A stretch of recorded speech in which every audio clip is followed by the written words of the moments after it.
왜 이렇게 애쓰는데도 달라지지 않을까? 새해 첫날 아침, 작년과 똑같은 방에서 작년과 똑같은 시간에 눈을 뜹니다. 올해는 달라질 거야. 그렇게 다짐하지만 이미 몇 번째 다짐인지 세기도 어렵습니다. 침대에서 일어나 거실로 나가는 순간 어깨가 먼저 무거워집니다. 아직 아무 일도 하지 않았는데 벌써 피곤한 기분. 하루가 시작되기도 전에 오늘도 버텨야지라는 말이 먼저 떠오릅니다. 혹시 이런 아침을 몇 년째 반복하고 계시지는 않습니까? 열심히 살았습니다. 정말 열심히 살았습니다. 하루도 빠짐없이 아침 일찍 일어나 해야 할 일들을 했고 주변 사람들에게 민폐 끼치지 않으려 애썼고 버텨야 할 순간마다 이를 악물고 견뎌냈습니다. 그런데 12월이 되어 아내를 돌아볼 때마다 이상한 생각이 듭니다. 그래도 그대로네.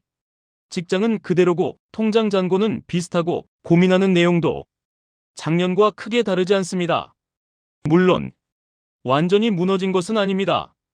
큰 실패도 없었고 큰 사고도 없었습니다. 주변 사람들이 보기에는 그래도 잘 버티네. 그래도 성실하네. 이렇게 보일지도 모릅니다.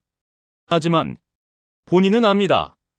이 그래도라는 말이 위로가 아니라 정체를 의미한다는 걸. 가끔 SNS를 보다가 마음이 불편해집니다.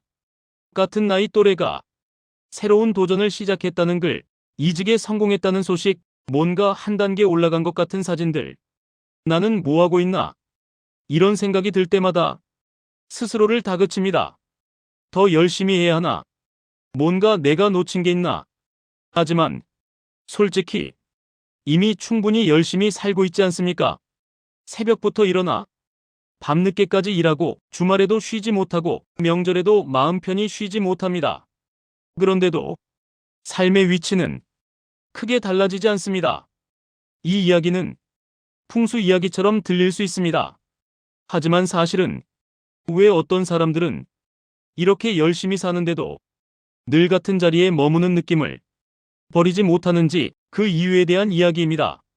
오늘은 노력이 부족하다는 말도 의지가 약하다는 말도 하지 않겠습니다.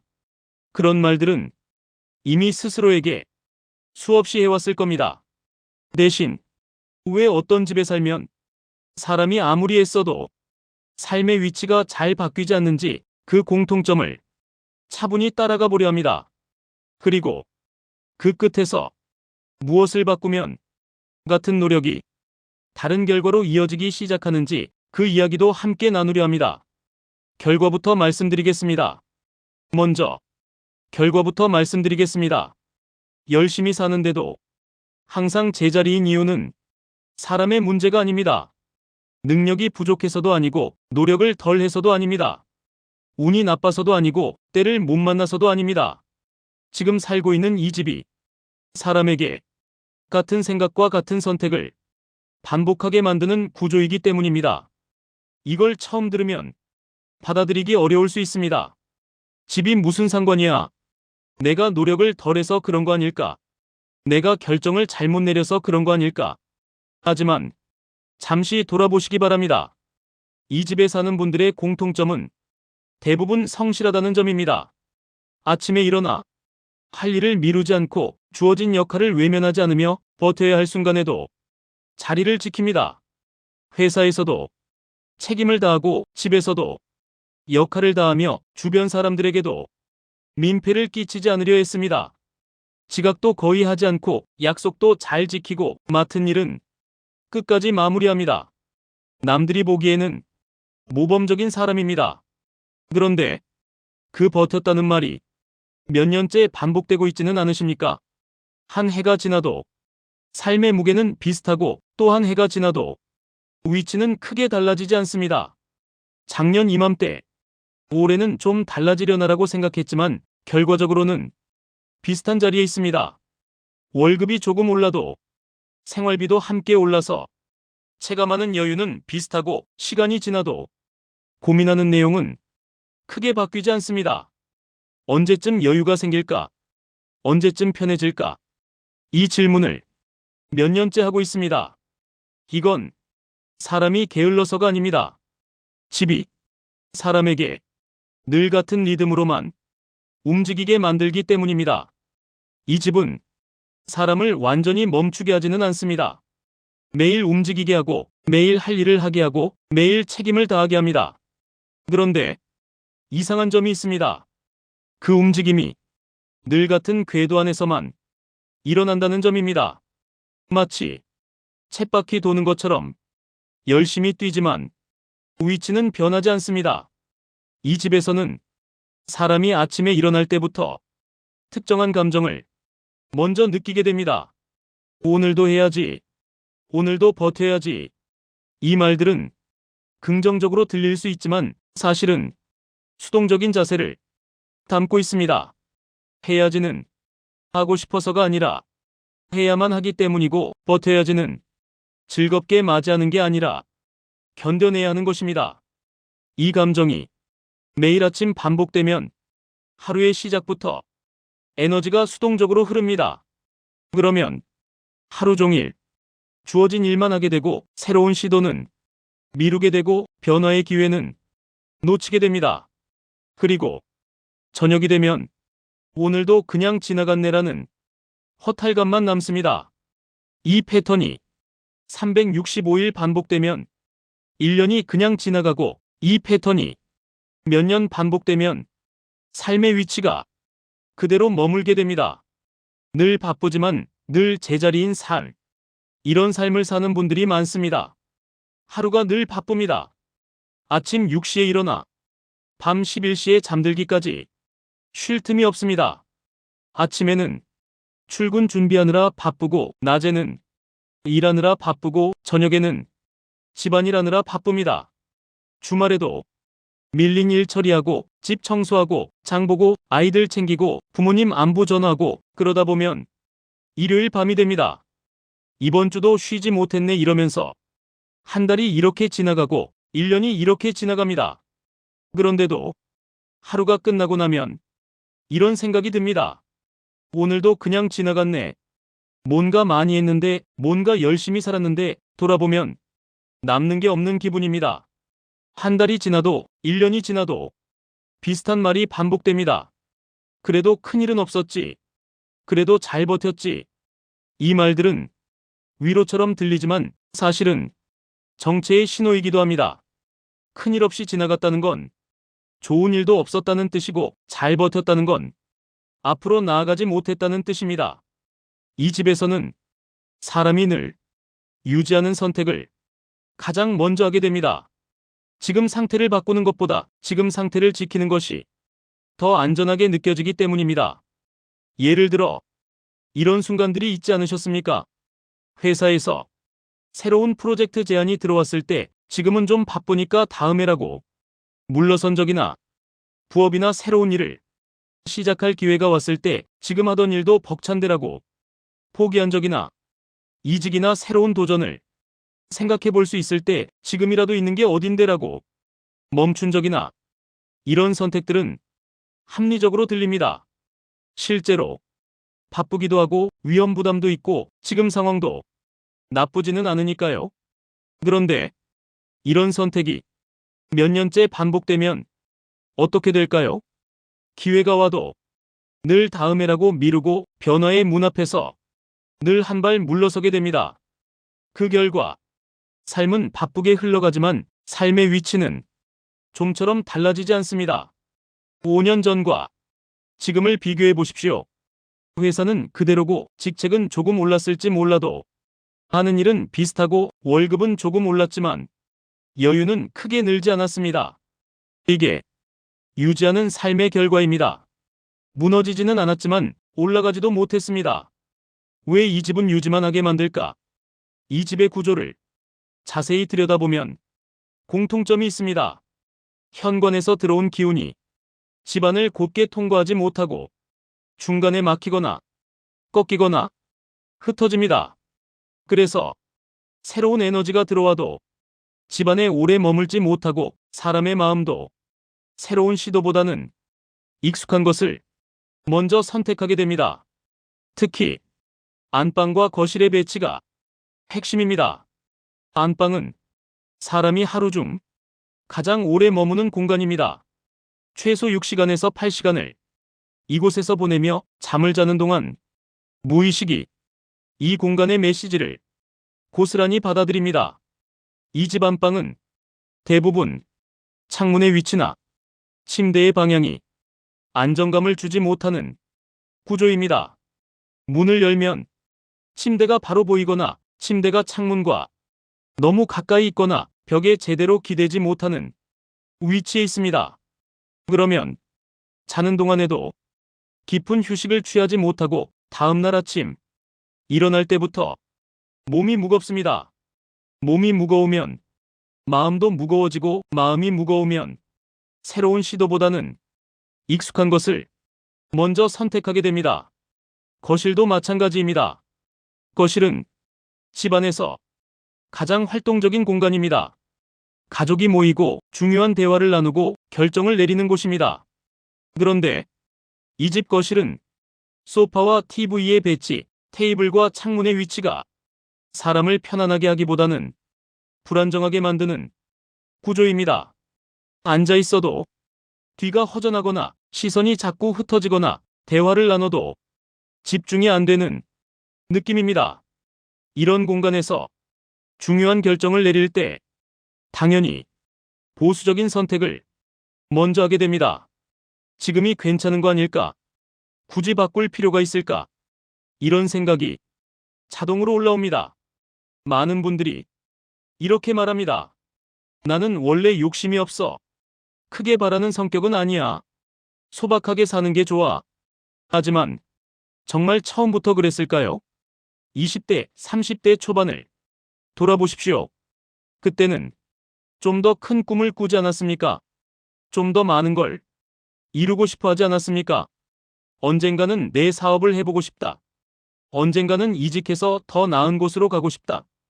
언젠가는 여유 있는 삶을 살고 싶다. 이런 바람들이 분명히 있었을 겁니다. 그런데 어느 순간부터 조금씩 달라졌습니다. 지금도 괜찮은 거 아닐까? 굳이 위험을 감수할 필요가 있을까? 나이도 있는데 무리하지 말자. 조심이 먼저 앞서고 실패를 피하는 선택이 익숙해졌습니다. 이 변화는 어느 날 갑자기 온 게 아닙니다. 같은 집에서 같은 동선으로 살며 같은 자리를 오가다 보니 생각도 함께 굳어진 겁니다. 매일 아침 같은 시간에 일어나 같은 순서로 준비하고 같은 길로 출근하고 같은 일을 하고 같은 시간에 퇴근해서 같은 저녁을 먹고 같은 시간에 잠듭니다. 이 패턴이 5년, 10년 반복되면 생각도 같은 패턴으로 굳어집니다. 새로운 제안이 들어와도 지금 하던 대로 하자가 먼저 떠오르고 변화의 기회가 와도 지금도 괜찮잖아가 자동으로 나옵니다. 이 집은 사람을 주저앉히지는 않습니다. 무기력하게 만들지도 않고 완전히 멈추게 하지도 않습니다. 대신 사람을 익숙한 범위 안에 머물게 만듭니다.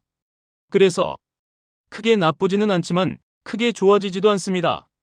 매일 움직이지만 같은 자리를 맴돌고 매일 일하지만 위치는 변하지 않습니다.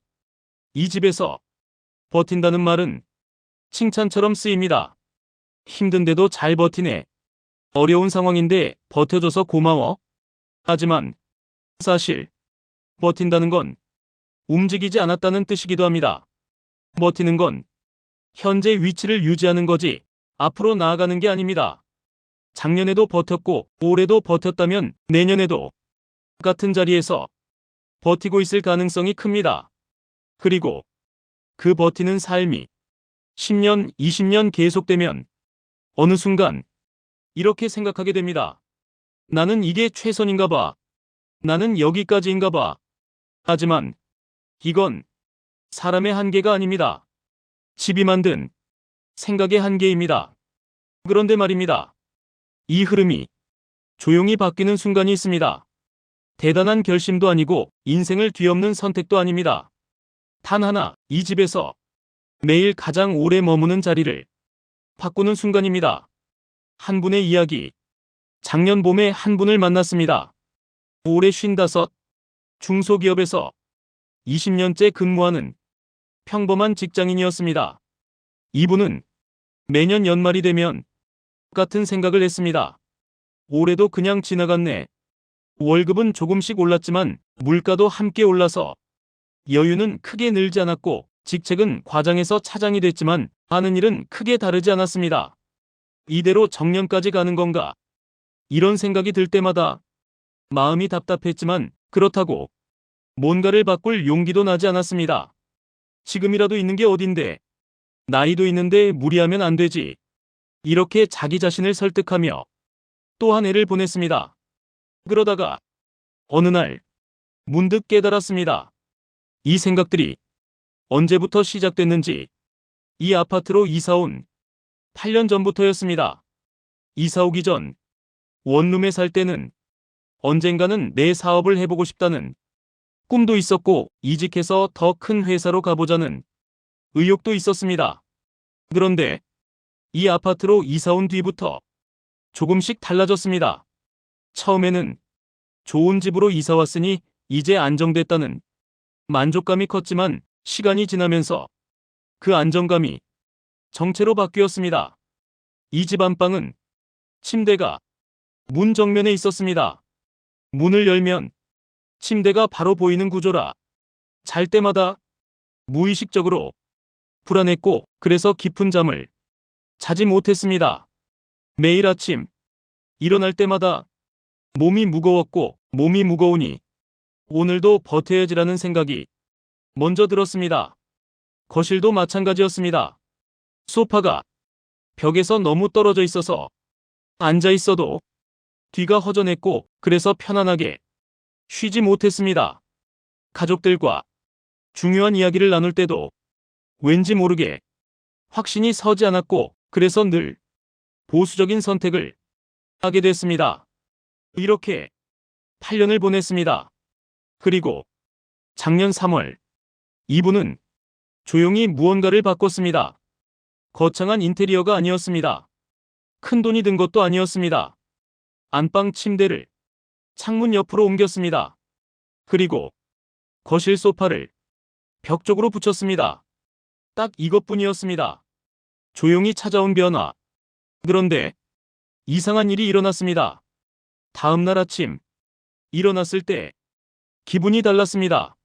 어제까지는 일어나자마자 오늘도 버텨야지라는 생각이 들었는데 오늘은 뭘 해볼까라는 생각이 먼저 올라왔습니다. 침대에서 일어나 거실로 나갈 때도 어깨가 덜 무거웠습니다. 소파에 앉아 커피를 마실 때도 예전처럼 뒤가 허전하지 않았습니다.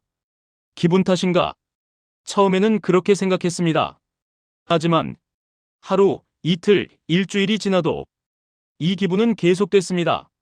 그리고 한 달쯤 지났을 때 변화가 시작됐습니다. 회사에서 새로운 프로젝트 제안이 들어왔습니다. 예전 같으면 지금은 좀 바쁘니까 다음에라고 물러섰을 텐데 이번에는 한번 해보겠습니다라고 손을 들었습니다. 왜 그랬는지 본인도 정확히 모릅니다. 그냥 해볼 만할 것 같다는 생각이 먼저 들었습니다. 그 프로젝트는 성공적으로 마무리됐고 6개월 뒤 부장으로 승진했습니다. 그리고 연말 통장을 확인했을 때 예년과 다른 감정을 느꼈습니다.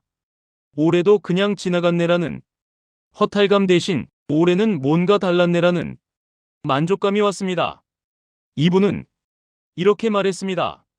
집에서 침대 하나, 소파 하나 옮긴 게 전부인데 8년 만에 처음으로 삶이 조금 앞으로 나아간 기분이 들었습니다. 생각의 출발점이 바뀌면 이분처럼 집 안 작은 것 하나를 바꾸면 생각의 출발점이 달라집니다. 이걸 바꾼 분들의 공통점은 삶이 갑자기 바뀌지 않았다는 점입니다. 하루아침에 부자가 되거나 갑자기 성공하거나 인생이 완전히 뒤바뀌지 않습니다. 대신 생각의 출발점이 달라졌습니다. 아침에 눈을 뜰 때 처음 드는 생각이 오늘도 버텨야지 해서 오늘은 뭘 해볼 수 있을까로 아주 조금 바뀌었습니다. 이 작은 변화는 눈에 띄지 않지만 하루하루 쌓이면 선택을 바꾸기 시작합니다. 조금 더 말하게 되고, 조금 더 시도하게 되고, 조금 덜 미루게 됩니다. 회의 시간에 예전에는 가만히 듣기만 했는데 이제는 의견을 냅니다. 부업 제안이 왔을 때 예전에는 바빠서라고 했는데 이제는 해볼게요라고 합니다. 새로운 사람을 만날 기회가 왔을 때 예전에는 피곤해서라고 했는데 이제는 나가봅니다. 이 작은 선택들이 쌓이면 1년 뒤에는 삶의 위치가 조금 달라져 있습니다. 크게 뛰지는 않았지만 적어도 같은 자리에서만 돌지는 않게 됩니다. 집이 사람에게 주던 메시지가 조용히 달라진 겁니다. 버텨라에서 해봐라로, 조심해라에서 시도해봐라로 말입니다. 열심히 사는데 항상 제자리인 삶은 노력의 문제가 아닙니다.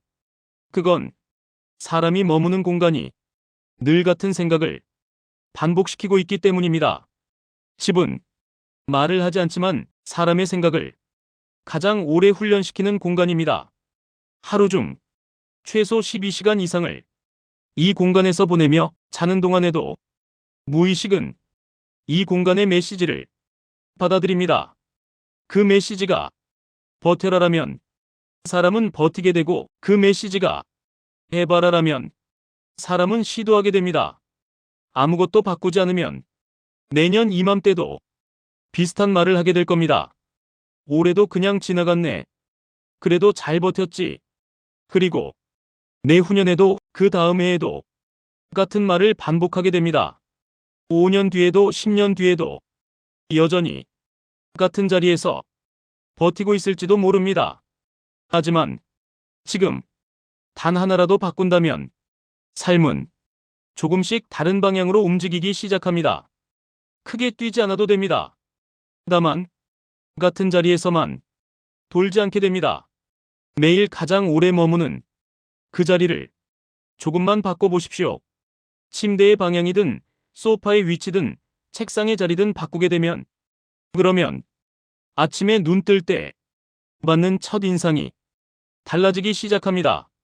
그 첫인상이 하루의 생각을 바꾸고 하루의 생각이 하루의 선택을 바꾸고 하루의 선택이 삶의 방향을 바꿉니다. 1년 뒤 당신은 같은 자리가 아닌 조금 다른 자리에 서 있을 겁니다. 그리고 5년 뒤에는 지금과는 확연히 다른 위치에 있게 될 겁니다. 그 훈련이 바뀌면 삶의 위치도 조금씩 달라집니다. 열심히 사는데 항상 제자리인 집의 공통점. 이제는 그 이유를 알게 되셨을 겁니다. 그리고 시작점을 안다는 건 끝점도 바꿀 수 있다는 뜻입니다. 지금 이 순간부터 당신의 삶은 조금씩 다른 방향으로 움직이기 시작할 겁니다.